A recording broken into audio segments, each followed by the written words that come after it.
Hello everyone. Today we're going to talk about Web Application Firewall or WAF. So to start with, what is a WAF? So WAF is a Web Application Firewall which is used to protect your web applications from attacks. An attack could be like a SQL injection attack or a command injection attack, or could be a DDoS attack.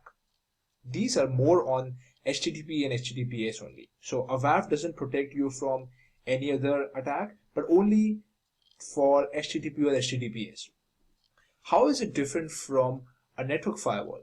So a network firewall can protect you from network level attacks, but WAF works at application level, which is layer 7. So it protects you from application layer attacks. So the attacks are very different.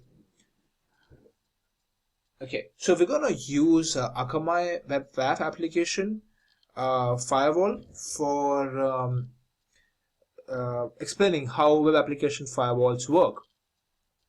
So if you go to akamai.com and you go to solutions, products, cloud security, and Kona Site Defender, you can be on this page, and then you go to Kona Site Defender product brief.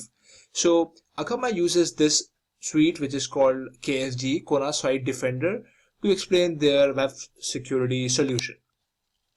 So I'll go through quickly this product document. To start with, WAF is used for DDoS protection, which is shown here. Recently, there is a high number of increase in DDoS attacks. So WAF helps to protect from that.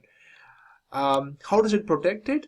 It's listed here, starting with application layer protection. So WAF have a product or a component called Kona rule set, which is used to design the rules. It's pretty much similar to the IDS signatures, and these rule sets come from OWASP's CRS. You can research about CRS rule sets separately. But these rule sets are designed by Akamai engineers for different attacks on the web application. Okay, and these rule sets can be turned on for alerts or for deny. So you can decide if you want to put a rule in alert mode or deny mode, because if in alert mode it will just send you an email, but if it's in deny mode, then it will drop that traffic. Okay. Second component is network layer controls. This is about the old school, so whitelisting and blacklisting. So you can either whitelist your IP addresses, your client's IP addresses, who you want to connect to you, or you can blacklist the attacker's IP addresses. This also gives you an option to whitelist some IP addresses, because you could be having some vulnerability testing going on in your company, and you don't want to generate alerts or deny that traffic, so you can just bypass those IP addresses. So that's also an option. Going to the next one, which is about RAID controls. So RAID controls are for volumetric attacks.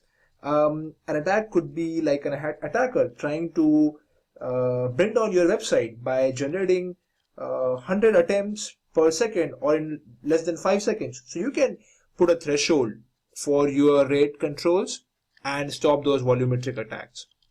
Next one I'll cover is Site Shield, which is about protecting your origin so that the attacker or the outside world doesn't know the IP address of your web server.